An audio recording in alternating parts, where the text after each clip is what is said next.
Good evening or good morning or good afternoon if you're watching from somewhere else other than the UK. Thank you so much for coming along and joining us tonight in a very special Facebook Live in celebration of the Hedgehog Hollow series. My name is Jessica Redland. I am an author of all of these books and a whole pile of others, but these are my Hedgehog Hollow books. And tonight we have, I was going to say 2 guests, but we've actually got a little bit more than that, but 2 human guests coming along. So we've got Anne Day, and you just want to give a wave, and Angela Jennison, give us a wave. And they are real hedgehog rescuers in the real Hedgehog Hollow country. So they run Wolds Hedgehog Rescue along with various other volunteers, which is linked to another one called Walkington Hedgehog Rescue in East Yorkshire on the Yorkshire Wolds. And that is very much where I have set my Hedgehog Hollow books. Now, this is the second time that Anne and Angela have joined us. They helped celebrate back in January the publication of the 4th book in the series, A Wedding at Hedgehog Hollow, and they were so amazing and inspiring and funny that Poop Soup being a particular favourite conversation, we couldn't wait to have them back. Now, our plan is not to cover all of the same discussion points that we had last time. So if anybody would like to catch up on that session, what I'll do is I'll dig out the link and I'll share that at the end of this. So in the comments, you can go back and listen to what we talked about back in January. But what we do have tonight is we have an hour of chat with the amazing work that Anne and Angela do at Wolds Hedgehog Rescue and all about the challenges that hedgehogs face. We have a special treat. We have other special guests with a couple of appearances later of some hoglets, which I'm particularly excited about seeing them. I've seen photos, but I'm looking forward to seeing them live. We've got various videos as well that we're going to show you, and Anne and Angela will talk you through what you're seeing in the video. We'll put up some links to the Facebook pages of Wolds Hedgehog Rescue and their partners Walkington Hedgehog Rescue, so you can find out more about the work that they do, see some pictures of their admissions and their releases, and also how you could donate. They have a wish list, and they also have a PayPal donation and bank account details as well if you want to pop a little deposit in there. So everyone listening, you are very welcome to drop a comment, say hello, make comments, ask questions, and we will answer those as and when we can feed them into the conversation. It's a really valuable opportunity to learn more about hedgehogs, so please do fire away if there's anything that you would really like to know. This is all about Hedgehog Rescue, and although I am kind of the author of the books, it's not really about me trying to promote my book, so I will not be offended at all if there are absolutely no book-related questions. But if you do want to ask something about the Hedgehog Hollow series, feel free to do that, although do keep any questions or comments spoiler-free, in fairness to anybody who hasn't already read the series. So, I have had the pleasure of visiting Wolds Hedgehog Rescue several times now, and I play an itty-bitty part on the team. I pull together the occasional image for social media, as I like to play about on Canva, and put some little memes and different things together. But Anne and Angela, we would very much like you to introduce yourself to the listeners and tell them what your role is in Wolds Hedgehog Rescue. So start with you, Anne. Hi, I'm Anne. I house the rescue for Wolds Hedgehog in my garden, and although I instigated the Wolds Hedgehog Rescue, I am just a team member, and that's what we are. We're just a big team, and we gel really, really well together. Oh, that's lovely. Thank you, Anne. Angela. So I'm Angela. I'm the hoglet nanny, and I'm in the hoglet nursery where I spend a lot of time this time of year.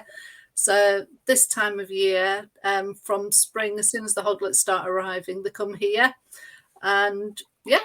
And we're going to learn a lot more about that as we go through today, aren't we? So thank you, Angela.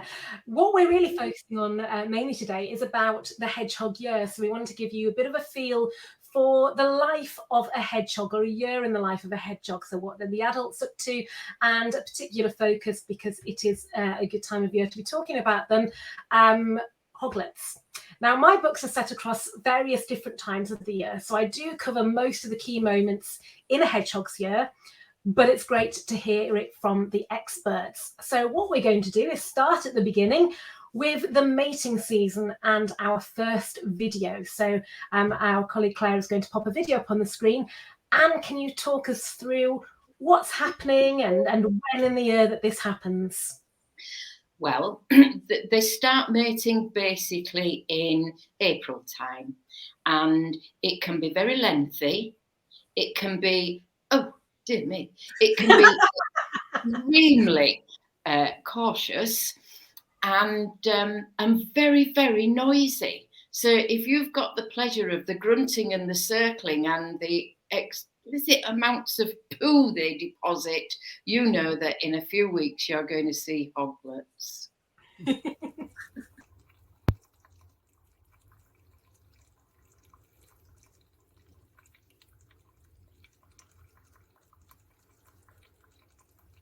Season occurs when again, Anne?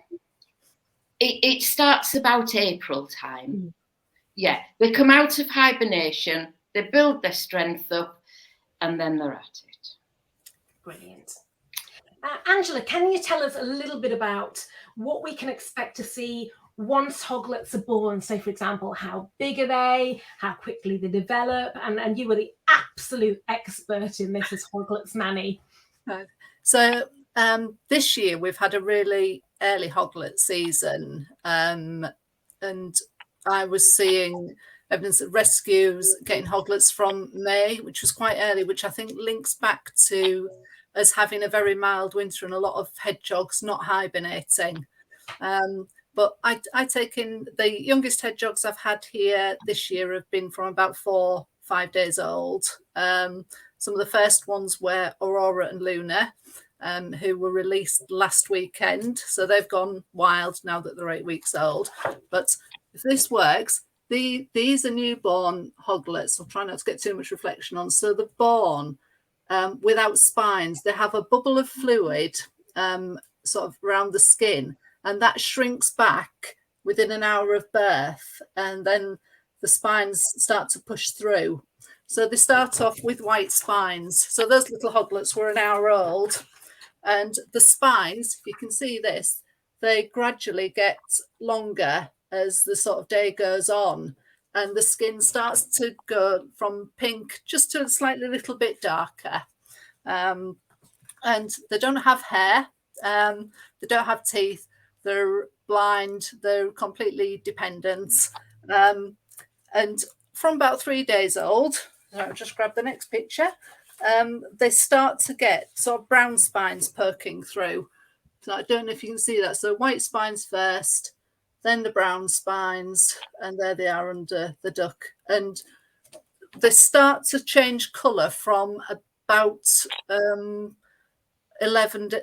days old. And they can also start to curl into a ball at about 8 days old, but they're very prickly right from the off.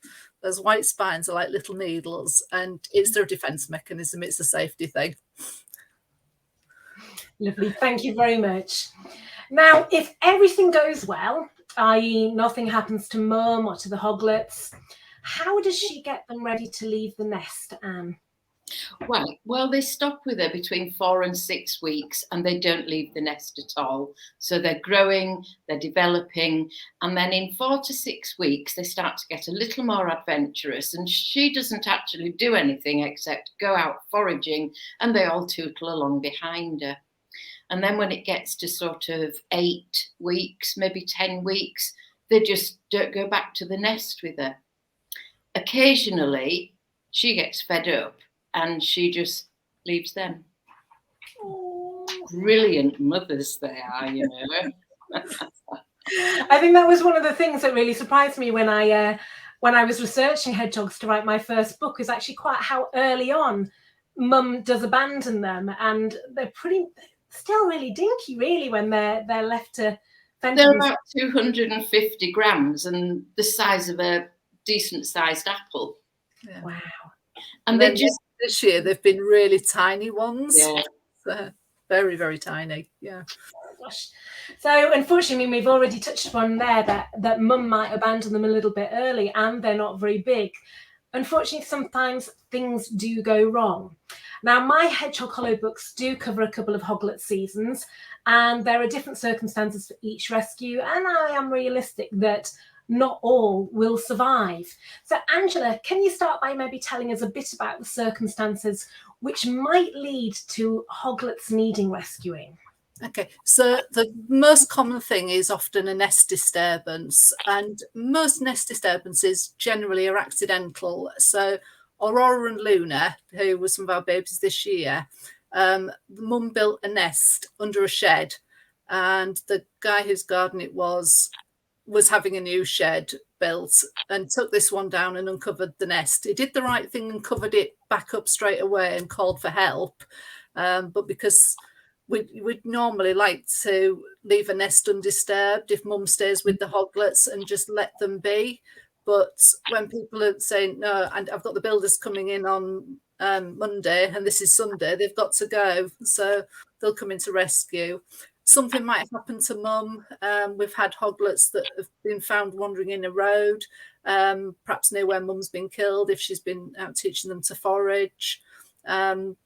So yeah, something happening to mum, but it's often a case of nest disturbances, whether it's accidental or sort of non-accidental. And sometimes that can be by cats, dogs, wild animals as well, can't it? And, yes, yeah, it can. We've had some hoglets this year that were picked up by a dog accidentally because the people didn't know they had hedgehogs in the garden, and a lot of people, until they uncover a nest, had no idea that they had hedgehogs visiting. So.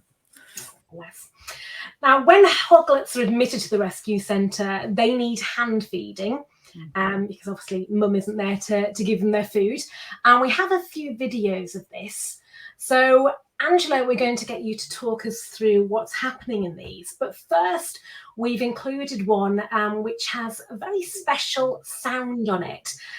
This is the sound of a hoglet peeping. Now, this is an absolutely adorable sound. So we'll let you listen to it first, and then I'll ask Angela just to explain a little bit about what it is.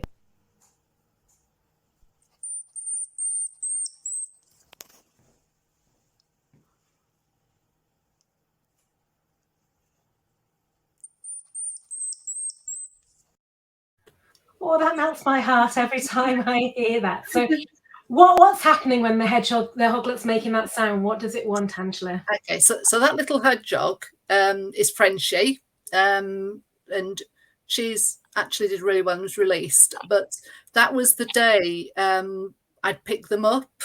So they were first time without mum. So those first few hours, accidental nest disturbance. Mum legged it with one hoglet, didn't come back for the others. And that is their distress call. So if they're scared, they're hungry, it's a signal to mum. This is the noise they make. So we often say to people who perhaps have disturbed a nest or maybe found just one hoglet, there's often more. So to listen out for that sound. And we often describe it as like being like a smoke detector. It's a very similar sort of high-pitched, very high-pitched sound. And if a member of the public does hear that sound, what is it that they should do, Anne? And this really brings us on to a very, very important point we want to make about the role that the public should not play with hoglets and grown hedgehogs. So over to you, Anne. What should they do and what shouldn't they do? Initially, they shouldn't do anything. They should just give time to make sure that mum's not going to answer the call. Should never, ever handle a hoglet and leave your scent on it because mum will just reject it. So those are the don'ts. The do's, when mum doesn't arrive, is get in touch with the rescue straight away. Without the knowledge that Angela and I have, it is impossible to raise a hedgehog. You don't have the equipment, you don't have the knowledge, and believe you me, I don't have the patience for the 2-hourly feedings through the night. DIY hedgehog rescue does not work. It simply doesn't. If a hedgehog's out in the day because it's ill, you don't know why it's ill. We take it in, we watch it, we study it, we put the feces under the microscope and we can pull out exactly which parasite is causing its illness. Now, unless you can do that and you've got access to the medication, unless you can give them fluids, you know the old, you can take a horse to water but you can't make it drink, works with a hedgehog. We put the fluids actually in the sac underneath the skin so the body absorbs it so much quicker than trying to force feed them, when you could kill them in any case. So DIY hedgehog saving is not allowed. And we lose an awful lot of hedgehogs that come in and they say, well, I've had it in a box for 3 or 4 days and I've been feeding it and watering it and it's been eating, but it's just not getting any better. That's because it's not that that's the problem. And it's absolutely heartbreaking, because I've seen you share stories on there, and as part of my research, I follow quite a lot of other hedgehog rescue centres, and the amount of times the police go out and say, you know, the minute you find them and they do genuinely need rescuing, get them to us, because, you know, even a couple of hours delay could make the difference for a hoglet or a hedgehog in peril. So on the subject of treating hedgehogs at home, do you think the rise of people having pets such as African pygmy hedgehogs and other varieties, which are predominantly bred to be pets and can, with proper handling, be in the home, do you think that's had an impact as people see gorgeous memes on social media where these breeds, I don't know, they've even got clothing on, they're pictured by little miniature tents and it all looks absolutely adorable? Do you think people are thinking, oh, well, you know, I've got a hedgehog, albeit our native European hedgehog, I'll get one of those and I'll keep it as a pet and I'll do a cute little meme? Do you think that has seen a rise in this DIY hedgehog looking after? I think it has, to be honest. I think at the moment that there is so much out in the media about hedgehogs, about their decline. And what people don't realise is you put a poor hedgehog in a cage and normally it will walk about a mile a night. So you're depriving it and that is going to stress it. And we've talked about the parasites. Well, the stress aggravates the parasites and you are physically making a hedgehog ill by stressing it and trying to keep it as a pet. They're wild animals. Yeah. They need to be treated like wild animals. We get them in our rescues and we get them out again as quickly as possible. And also, I know you do that with absolute minimal handling as well, don't you? Yes, yes. Those of us that run, like, my hog house is sort of the intensive care unit, shall we say. So you come in it and I stick you full of fluids and I jab your antibiotics and I give you a bit of this and I give you a bit of that and I weigh you every morning to make sure you're putting weight on.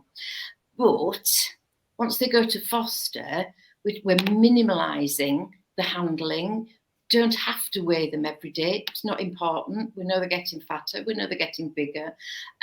So by the time they do go out, there is no way that we've imprinted on them. Oh, very important. Thank you. So we now have 4 short videos of feeding.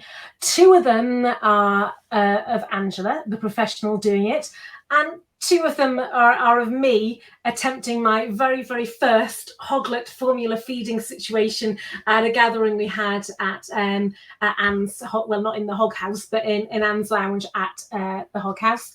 And you might hear a little bit of background chatter. What we're going to try and do is get Anne to talk over that. But if we're finding that we can't mute the chatter on it, if we find that that is interfering, we will just pause and then after the chatter, Angela will explain it. So Claire will just share those 4 videos now, and Angela will talk about some details about what they're fed, why they're fed, some of the challenges, etc. Yeah, well, this morning, even, and this was being at home, not camping, I probably felt worse this morning than I did yesterday, because it's like, when it's really bad, all I can describe it as is I get a hangover with it. It's like that. Chest is heavy. I feel. Baby dog milk. Okay. Angela, I'm sorry, I'm just going to interrupt you. It turns out that we can't speak over the video. It Right. interrupts our mic. So before we put on the next one, do you want to just explain what was happening in that video? I do apologise. Experiment, we've not done this before. Okay, so I was just saying, I wouldn't normally take the hoglets out, but we had a meeting at Anne's, and when this was small and they need feeding regularly, and I'm away from the nursery for a little while, and they had to come with me. So they were actually just fished out of the incubator to be fed. And they're having a puppy milk that we use, because that's the nearest we can get to hedgehog mum's milk. They're lactose intolerant, and we've had instances of public giving sort of cow's milk to hoglets, which isn't good for them at all. We also have to add other things to the milk. We add baby vitamins. We had anti-colic drops as well to stop them getting something called bloat. And like babies, hoglets prefer different feeding teats. So we have lots of different ones. So. Lovely, thank you. So we'll just pop the next feeding one, which is Angela again, before you see my attempts. Right. So when I went to the vets, I can't remember what, Friday morning, I had to go to Redland with 2 of them. And the vet, when you sit down and the vet said, I don't actually know a great deal about hedgehogs. And then she said, but I read the notes last night and I've been reading up for you, so I think I know where we're going. And I thought, how honest is that? Yeah, you are my kind of vet. They're not wild animal vets. So, but she'd really made the effort. And then she said, I'm going to treat it as if it's a tiny kitten. She said, because from what I can gather, everything that we do hedgehog-wise, we do exactly the same. She's still learning to syringe feed. She's got better over the day. If it was a kitten, there is no way that I would anaesthetise it, pin it, anaesthetise it to take the pin out. She said, when it is perfectly viable. What I do at home when they're little like this is weigh them once they've weed. And then so there's no rubbing. Then after fed this 1 ml of fluid equals a gram in weight, so I know how much they've taken. Because they have to have you aim for especially with pin kits, up to 2 weeks you aim for 25% of the body weight in fluid. And he said to me, we went in a number of times, and we needed him like if we had to have a cesarean. She's now 70. But he always said to me, so you know for more easy about calculation. We actually got a little bit of a training session of Angela telling me that, and a fabulous story of Anne's visit to the vet there. It was kind of a deja vu moment there, remembering that conversation. Yeah, so that little one, you notice I had her wrapped up because it's easier to feed them. It keeps them warm, so I have a stack of warm little blankets, just little soft fleecy blankets that I can pile up in the incubator next to them, and to keep them warm while they're feeding, because that's really important. And also, I don't know if you see in the back of the video, had a little jug of formula, but that was in a beaker of hot water to keep it at the right temperature, because they like it at sort of their body temperature as well. So that was a little one. She was a bit of a messy eater as well, and you were saying she was kind of just getting used to that. Yeah, I think she'd only been with me 24, 36 hours, I think, by that point. So she was still trying out different teats and seeing what suited her. And once they get the hang of feeding, they tend to do really well. But it's a bit awkward in the first stages because I'm not mum. So they have to learn a completely different way of feeding. And they don't suckle like a lot of baby animals. With the mum, they press on her teats and they lap at the milk that comes out that they're expressing, and they lap at the tip of the teat, which you can see in the videos, rather than suckle at it. So it's a case of dropping sort of little amounts of milk onto the tongue for them to lap away at it. So. And I remember you saying that you kind of go in at the side rather than straight in at the front. What was the thought process around why you do it like that? Yeah, so you have to be careful that you don't get any food, any formula down their airways, or it can lead to aspiration. They can get fluid in the lungs. It can lead to pneumonias, things like that. So have to be really careful that it just goes down into the stomach. With the really tiny hedgehogs, what we call pinkies, the skin is so transparent you can actually see the line of milk in the tummy. Oh, wow. With the bigger ones, slightly bigger ones that I had in the video, they've got sort of darker tummies, so you aren't able to see it on those. So I'm just basing it, because although they may go through, say, 5 small syringes of milk, they might not necessarily take all that in because it gets dribbled everywhere. It soaks into the blankets. So weighing them before and after, I know how much they've taken. Brilliant, thank you. And we've got 2 videos of me feeding, but Claire, I think we'll just show the first one. So this is kind of me having an attempt. Don't look at this as expert, because I'd never handled a syringe in my life before. So, but we'll just pop that one up. I know what I was doing. I knew it wasn't okay. Yeah. But I didn't feel it was so urgent that I should take it to Angela that night, because it was about 11:30 at night. But I suppose we found it about 10:30. But by the time I'd gone and got gloves on and picked it up. You can hear me talking to it, going, "Oh, cute! Look at that tongue." Yeah. Now I perfected the getting it in from the side, and I did that next time around. But just because that would be more of the same, we won't show that next one. So, but they're so tiny and they're so light. It was gorgeous to have a chance to feed them. Yeah. What are some of the challenges that you do find when feeding them? And we've talked about kind of making sure you put the syringe in the right place, and talked about them maybe being a little bit sloppy. Is there anything else that you find challenging with some of the hoglets? So the really tiny ones, you have to be very careful with them to avoid something called bloat. It's a bit like colic in babies, but it's often fatal. So the best thing for them is feeding little and often. So when they're very tiny and they first come in, that might mean I'm feeding them hourly. And as they grow a little bit older, I'll progress to sort of 2 hourly feeds, and smaller amounts, but more frequently, to get sort of the full 24 hours worth in. And not filling them up completely is kind of better for them. We sometimes add fennel tea to the formula, to the water, make the formula up, because that helps the bloating as well, or to avoid that.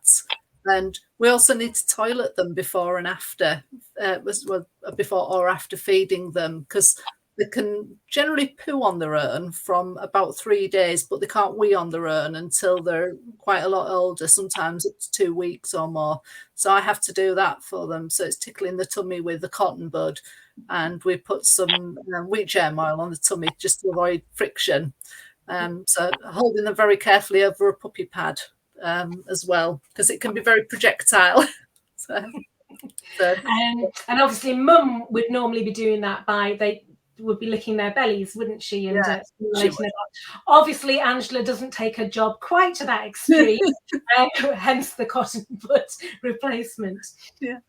Lovely. And also some of them can be quite wriggly, can't they? Certainly one of the ones that came to the hog house that night really didn't want to stay in its towel. Yeah.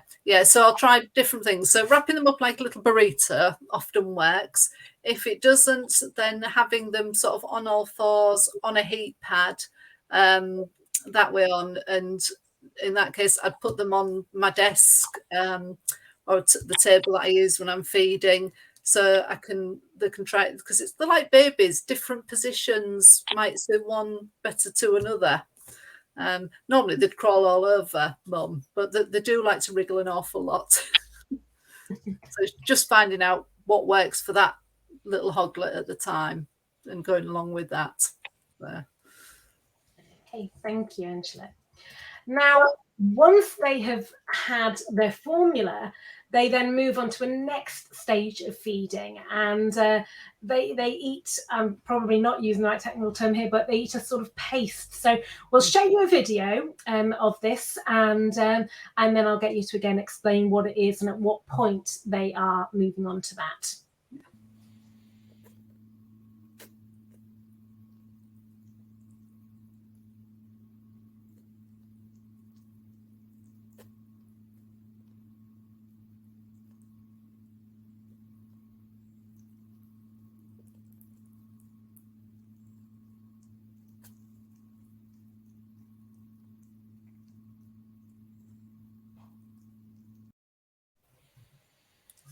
Oh, so that was Aurora and Luna again.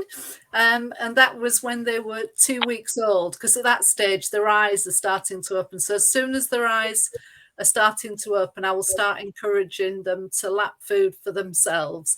The sooner they learn to do that, they can regulate their own intake of food.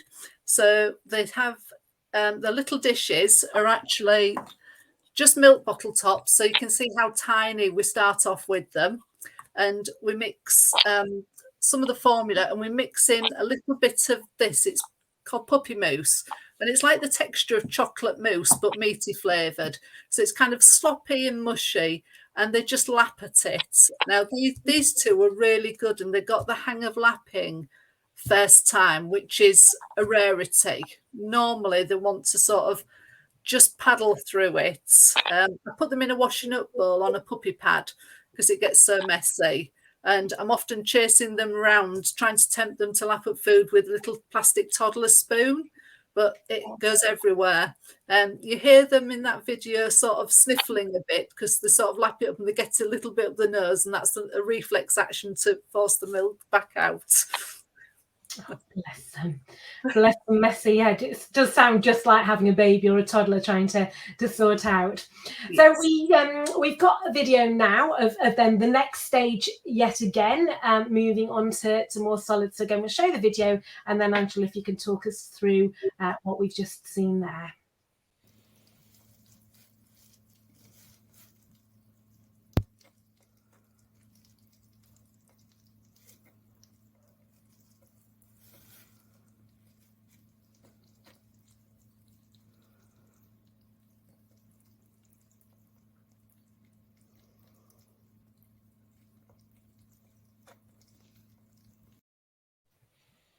So that was Pebble, Pickle, Bambi, and Bubble, who I think Jessica's daughter named, if I remember right. They came to me. They were a little bit older, so their eyes were open when they first came. But when they first come in, we have to often rehydrate them carefully before we can actually start them on food. And up to this stage, Mum would have still been feeding them, so they had to learn to lap. So they had a bowl of the puppy mousse mix, but it was thicker than that Aurora and Luna had. And they're all four crowded around one bowl. I often put several bowls in and try to give them sort of one between two or one each, but they invariably like to just all go for the same one. No, it looked like one of them was about to climb into the bowl, and I wonder if the video had continued, whether it actually would have done. I think it probably would have done, because the other thing that I need to do with hoglets is very much like having newborn babies. They need a lot of baths. If they paddle through the food, Mum would normally lick them to clean them up afterwards. So I do actually use a little bit of very mild baby bath in warm water, and they actually get bathed and dried off and then back on a heat pad or into the incubator, because otherwise they would just be caked in food. Not good. And it's lovely seeing the difference between those videos, because you do see what clearly are proper babies, but then they're like miniature hedgehogs. They probably do look like a hedgehog, just that bit smaller. And then you say that was a thicker paste. So then at that point, they progress onto more solids. So what do you feed them, and how old are they at this point? So from about 2 weeks, once they're lapping puppy food, their sort of puppy mousse mix, we'll start to add in some other bits. Not that they'll particularly eat it, but we give them kitten biscuits, and we'll give them some dry ones just to lick at and to chew on, because they're like that. Like a baby teething, the teeth are starting to come through, and they like to be able to chew on things. They can't swallow it, they just spit them out, but they can spend ages sort of at feeding time chewing on biscuits. But we often soak kitten biscuits for them in water, and they like the soaked biscuits. But I don't know if you can see, that's the tiniest kit-sized kitten biscuit that I use. So that's a really teeny one. And I just mix lots of tiny ones together, so they get a mix of foods. But the ones I've had this year have all very much seemed to like the soaked biscuits as we're weaning them. And we also give them some semi-moist food that some of the hedgehog manufacturers produce. Again, it's something they like to chew on, and it's softer, and they're like little pellets. And if you can sort of see that, so that's a tiny little pellet, but it's a bit softer, and it's all meaty, and they like chewing on those as well. And once they've moved off the puppy moose for about 3 to 4 weeks, we'll introduce more adult food as they start to get more teeth. So just generally cat pates, very well mashed up chunks in jelly, and sort of biscuits that we gradually reduce the amount of water that's in them that are soaked until they get more teeth and they're just crunching away. Now, while you've been talking, I've been hearing some slurping sounds next to you. So I know you're going to get some very special visitors out for us. And so while Angela disappears and just gets prepared for that, we've got another video that we're going to show you in just a second, where something quite special happens. Now, hedgehogs do something called self-anointing, and the video we're about to show you does that. So before we show the video, and you just want to explain a little bit about what the viewers need to watch out for when we look at the video. You know, what is self-anointing? Well, nobody actually knows why they do it. It's triggered by any stimulation, taste, noise, smell. And if you could imagine being a 4-legged double-jointed gymnast spitting all over yourself, that's self-anointing. Oh, that's brilliant. So you can do it for just a minute. Sometimes it can go on for 20 minutes, half an hour, and still nobody has got the answer to why. I just love that description. So let's show you this bit of spitting all over themselves.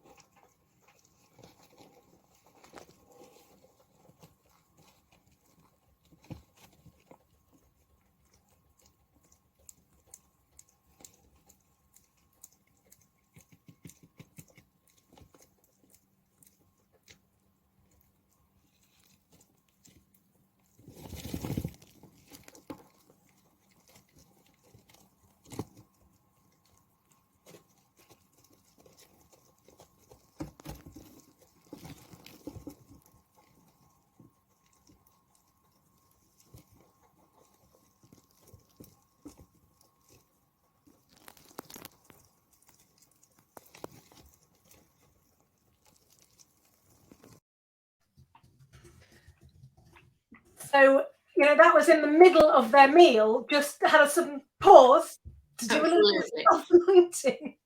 But adults can do it as well. We have seen adults doing it.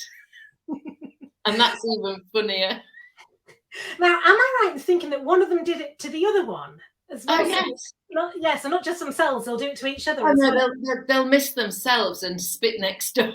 You know, they just don't mind. Ah, the joys of the animal world, eh? Absolutely. Love that. So, and then I think the thing that fascinates me about that is that, as we say, nobody really knows why they do it, what purpose it is, but it clearly serves some purpose to them, or I don't know, bless them. So thank you for that explanation, Anne. Right, we've looked at some videos, and now we have some very special guests. So Angela, can you talk to us about who we have, how they've come into your care, and what treatment they've needed? And maybe if we put you on kind of full screen, if that's all right, Claire. Okay, so I'm getting in front of the camera. So this is Christine, and she looks and is the size of quite a young hoglet. I don't know how well you'll be able to see it on the camera. Sorry, I've just got another one sat in front of me. But we think she's been the runt of a litter. She's got her white baby spines. There you go, sweetheart. And she's got her dark secondary spines. But at 8 weeks old, and all the hair and the teeth of an 8-week-old baby, she hasn't really got the third stage spines that are the sort of mottled brown ones. They have started coming through in the last couple of days. I'm just going to see if she'll uncurl and say no. But she came in, she was 72 grams, so she was old enough to be without mum, although she didn't look it, but was found out in the day, I think. Yeah. Gorgeous. So, oops. So I've just got another one escaping across the day. So yeah, this is Christine. She has doubled her weight now since she came in. Sorry, the camera's there. So I'll just turn around, and then you can see the spines. And I don't know how well you'll be able to see it on the camera, but this little guy, I'm rubbish with the camera. It's the opposite way to where you think you need to move. So this little guy is actually younger, but he's got his proper spines already. He's about 2 weeks younger, but he's actually smaller. This is Grey. And if I hold them side by side, you might be able to see there's just a very slight difference in that her spines are much finer and his are thicker. Yeah. So here's another little guy that I think he was found in the road. Anne will remind me, but I picked him up from Anne's last weekend because he's a real tiny. So these are the two residents of the Hoglet nursery at the moment. And then once they're big enough, little Christine here, she'll be going out into the shed in a few more days because she's come off a heat pad now and she's big enough to maintain her own temperature. So she'll move off fleeces and sort of paper bedding and into a bigger bunch with sort of hay bedding and where it's sort of quieter. Thank you. They're absolutely gorgeous. Yeah. Hello, Christine. Very lively. They are, yeah. It's at the time they're out, for their sort of evening meal. So we leave biscuits in and water in all day, and then in about an hour I'll be putting the wet food in because these two really like their pate. They share a tray between them. They get half a tray each, but they're cleaning the bowls completely. So they'll probably get a bit more tonight. So. Brilliant. Well, thank you so much for sharing them to us. We'd originally hoped when we talked about doing this, we'd hoped to maybe have some live hoglet feeding, but to kind of plan it in advance with there being hoglets with Angela, with them being in a kind of state because sadly some don't make it, and so we just thought it's easier for us to go with showing the videos, but then just by pure coincidence Angela did have a couple in that she could show us. So thank you for sharing them with us. That's back. Thank you. So going back to the hedgehog year then, we've talked about hoglet season, but this happens all over again in autumn with the birth of what we call autumn juveniles. Now, this is also something I've covered in a couple of my Hedgehog Hollow books, which are set in autumn and winter. Now, this particular round of hoglets face far greater challenges than the ones that are born in the spring or summer. So, Anne, can you tell us a bit more about autumn juveniles? They're at a total disadvantage because although they're heavy enough and mature enough to have left mum, they're nowhere near heavy enough to go into hibernation, which means that they're floundering around. Not all hedgehogs hibernate, and the juvenile ones will tend to keep feeding. They don't nest, they don't build a herbaculation. So it's just one of those, what's best to do?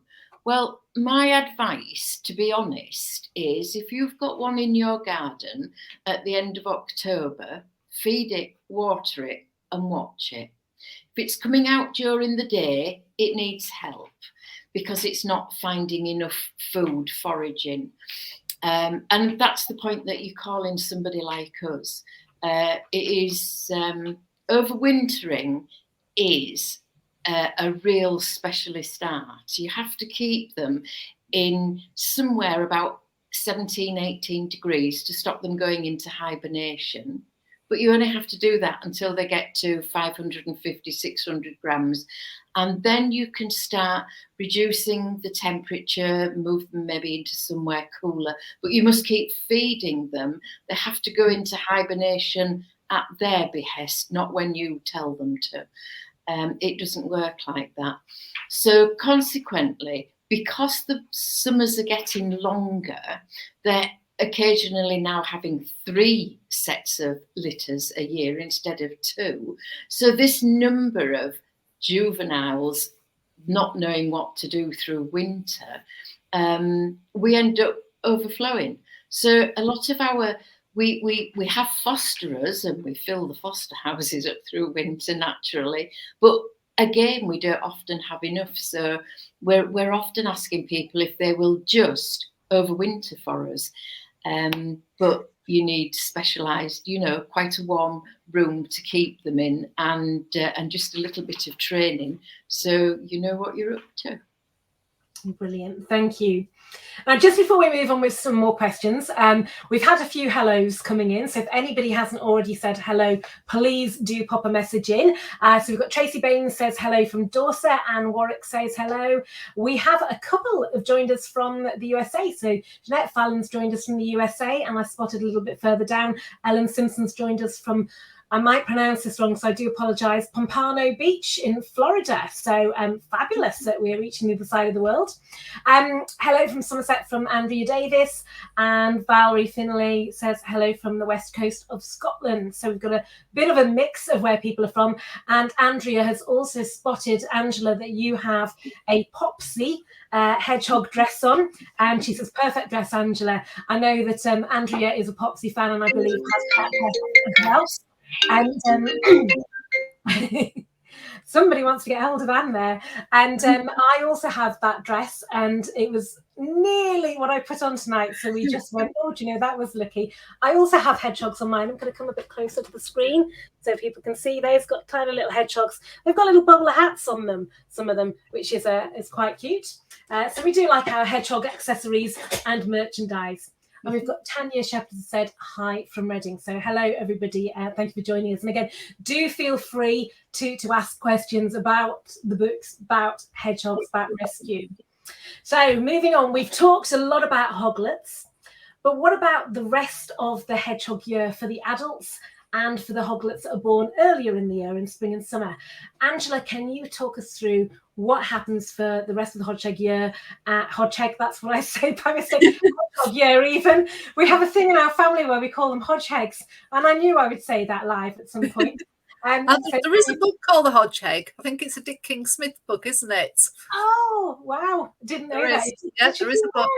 Yeah, you'll have to Google it. I'm going to have to look for that. So can you talk us through the rest of the hedgehog year? What happens and when? Okay, so we have hedgehogs. The easiest way to tell you is telling you about the hedgehogs that come and visit our garden, because we feed them. It's not a huge garden, but we feed them. We have nest boxes and the water dishes, which is really important at the moment. So once the babies are sort of independent on their own, it's all about discovering the world around them and finding their own territory, because hedgehogs have a kind of inbuilt sat nav, or they're imprinted with their own territory, their own area. So they know that area really well, and they know which gardens will provide food and nest boxes, and most importantly, where they're going to get water. And that's really vital at the moment. So once the first litter of babies are sort of left in independence, we're now seeing the mating going on. We had a couple doing the courtship dance on our patio the other night. So that means more babies will be on the way, because they're pregnant for around 5 weeks. So I'm expecting next lot of babies this month, possibly. As it comes to autumn, what they're really looking at is to sort of build up sort of weight and to build up what we call brown fats. So they've got enough body weight and the brown fat to support them through hibernation. Because if they hibernate when they're not big enough, they can die. So we release hedgehogs year round if they're sort of big enough size. And the weight, we're currently releasing our hoglets at 450 grams, as long as they're old enough. They might be quite a lot bit bigger if they're not quite of an age where they'd be independent of mum. So it's very different for each sort of hedgehog or juvenile that we're releasing. So yeah, and then it's just a continuous cycle of this mating and having babies. Those babies are going independent and the mating starting again. And as Anne said, they can have, we think in some cases, 3 litters now with these longer summers and sort of warmer winters. So it's really messing them up a little bit, if that makes sense. Yeah, no, completely so. And thank you. So Anne just had to nip off there because she had a call about a hedgehog coming in. So welcome back, Anne. Sorry about that. All right, got to keep that emergency line going for the hedgehog. So we're nearly towards the end, but we've just got a couple more questions that we were going to talk about. So Anne, can you just clarify for our listeners about hedgehogs being out during the day? Because while that can indicate problems, it isn't always cause for concern. How can the public tell the difference? If it's out in the day and it's walking with purpose and it's doing something, then normally it's okay. It could be a mum who's escaping the kids, shall we say. She could be just looking for a bit of extra food or water. It could be a juvenile that's not quite got the hang of being a hedgehog yet and doesn't fill up on a night. So it's our equivalent of midnight snacking, which we all do now and again. So yeah, but hedgehogs do not sunbathe. They don't lay out. They certainly don't sleep out in the open during the day. And they don't walk around in circles naturally. And they're really quite good at walking. They don't wobble all over the place. So if it's wobbling, if it's walking in circles, if it's sunbathing, or if it's just in a state of total collapse, you need to get it help. And the quicker you do it, the better it is. A good sign is a hedgehog's spines stand up, and they're all different shapes, a bit like my fingers, really. When they're not well, they just go backwards and they lose that nice gloss, and you could almost stroke them. Don't, because it's not good for the hedgehog. But yeah, that's another really good sign. If it's not spiky looking, it needs help. Good. And another point on that as well is I once took a little video that I shared among my readers of a hedgehog walking down our street, very much of purpose, snuffling, and somebody kind of immediately came on and went, oh, that hedgehog's poorly, it's out during the day. But it was 7 o'clock at night. It wasn't day, but it's light.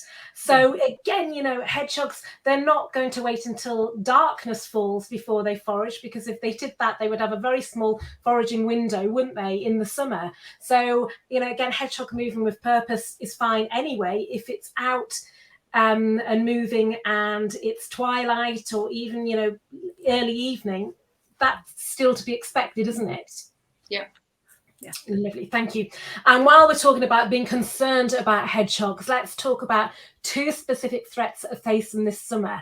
Dehydration, because of the very long hot summer we've been having, and even though we have had some rain, we're back to kind of being a little bit muggy again. And strimmers. Over to you, Anne. Thank you. Strimmers are the bane of my life. They're horrendous.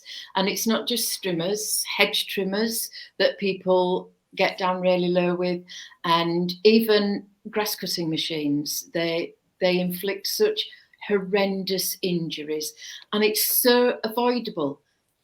A hedgehog doesn't run away from dangers. A hedgehog curls up and plays dead. So you do need to check the area that you're strimming and everything. And then going back to and do it conscientiously. I don't just mean, you know, We love our hedgehogs. And we do get cross when people strim them, because I'm the one that has to put them back together again. Drought. Two things about it not raining. Yes, everybody needs to be putting loads of dishes of water out. And it's not just for the hedgehogs, the birds, you know, foxes in our garden and all sorts like that. But they also, it dries the ground out, and it's even harder for the hedgehogs to forage and find food. So what we would ask you to do is just throw a few cat biscuits around. Do you know, watching them on an evening is fabulous. You would not need a television license if you had a load of hedgehogs in the garden. Oh, lovely. Thank you for that. And kind of on a final question. Now, I've been to your house a few times now, Anne. Anne has the most gorgeous garden. Actually has a lovely house as well, but she has the most gorgeous garden. It's big. It's full of hedgehog houses, feeding stations. There's a wild part. There's log piles. There's open fields at the bottom. Basically, it is a hedgehog paradise. But not everybody has a garden that's big. Not everybody has a garden that has grass. So what can people who maybe live town centre and just have a yard, or who have decking, patio areas rather than a grassy area, what can they actually do to attract hedgehogs or to do their part with hedgehog feeding? So either of you to throw in any thoughts on that. Just make a hole, 5 inches, size of a CD. Could brick out the bottom of next door's wall. They need access into your garden. And once they're in the garden, they need feeding, they need watering.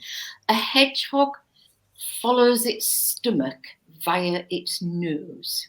So you leave food around, hedgehog walking a mile a night thinks, yep, we'll go in there. But they've got to be able to get in, and then they've got to be able to get back out again. So hedgehog highways, they're called. Get yourself online and Google it. I mean, you can do really posh ones. You can have ones in the shape of hedgehogs with hedgehog highway written on it, or you can just move a brick out the wall, or you can just, you know, get hubby, if you're not so good at it, to saw the bottom off one of the planks that's in your fence. You don't have to be inventive, really. You just have to think like a hedgehog. We have, I live in a corner plot, and we have a wall all the way around one side, but we have a fence down the other, and it doesn't go down to the ground at all points. But we had a new gate put on recently that did go down to the ground, and I said to the builders I wanted this hedgehog highway cutting in it, but I also have one of those proper plaques that says hedgehog highway, and I had 2, and I wanted one on either side, and the builders were taking the mickey out of me, going, oh, is that because they need to read it whether they're entering or exiting? And I was like, no, it's just, if we ever moved, it shows to somebody why there is a chunk cut out of the bottom of the gate to allow the hedgehog access in and out. But yeah, cheeky builders. Yeah, my visiting hedgehogs come under the gate, and it's because the bottom of the gate, there is a gap under it, but the bottom of the gate is rotted, so they've made it sort of an even bigger hedgehog highway. But the limbo, they can actually get under really narrow gaps, and they come into our garden under the fence from next doors, through our birch shed. And then, you know, it's hedgehog party here most nights. We've had, I think, up to 8 hedgehogs, I think, at one point in the garden one evening. And ours isn't a big garden. We live on relatively new build estates. The garden is 10 metres square, but it's designed with hedgehogs in mind. And we have 4 feeding stations in the back garden. We can quite often have one in each one at night. There's about 6 bowls of water out. There's various hedgehog houses as well for them. And sort of we plant wildflowers each year. And there's lots of shrubs and things that attract other insects, are beneficial for the ecosystem, because you get your bugs and your beetles, and the hedgehogs will follow as well. Yeah, so if you can have if you get something delivered on a pallet, for example, hanging onto the pallet and kind of creating a bit of a pallet log pile type situation, that's really great for the beetles and everything, isn't it? And the hedgehogs have a little munch. We've got a little story shared here from Jeanette. It says, I rescued a hedgehog that had got caught in a football net. Luckily, he was fine when we cut the net off him and trotted away with no problems. They have plenty of hiding spaces in our garden, water dishes, food stations, and we're in a cul-de-sac. Gardens are back-to-back with places they can get to or get out. So thank you for sharing that, Jeanette. And actually, that's a really important thing. Football netting is something that I cover as a bit of a rescue in my first or second Hedgehog Hollow book. I can't quite remember. If you do have a child's football net in your garden, just on a night, just lift the goalpost part up, the netting part, because, you know, if a hedgehog goes through that, they can do themselves some quite nasty damage by getting tangled into that. So just raise it when you're not using that, and then you can put the nets down when you're playing, raise them again, and that will really make a difference. We had a hedgehog. I was over at Anne's and we had one that came in. It took us ages to get the net off its things. But hedgehogs that have been caught in nets or anything like that, or any constriction, they do need to come into rescue, even if they've sort of escaped, because the damage they cause isn't evident straight away. So we do need them for about a week afterwards. So. Yeah, so if they've been in there maybe fighting for a little while, it could have done some damage. Yeah, thank you. Well, that pretty much brings us bang on time. So thank you so much, Anne and Angela, for joining us this evening, and to Gray and Christine for putting in a special appearance as well. Really do appreciate you coming along. The work that you and others who run rescue centres is absolutely amazing. So Claire has already shared the Rescue Centre Facebook page and also Amazon wish list. And if you go onto the Facebook page, there is a pinned post for Wolds Hedgehog Rescue, which does give the link to the wish list, PayPal, bank account details. All donations are welcome. Is there anything you particularly are looking for at the moment, Anne, that you have a shortage of, or just anything? Food. We are really getting down on the pouches. In jelly, the poultry ones are especially good, if you don't mind. Thank you very much. That would be amazing. So if anybody's just got a few spare pennies, or of course, if you live locally, things can always be dropped off. Just drop them down the drive. Yeah, so perfect. Well, thank you everybody for coming in for the interaction, and lovely to have people from all over joining us. And I will share, as I said, the link from the first one. I will pop if you wanted to catch up on that. So that's it from us. So thank you, everybody. Goodbye.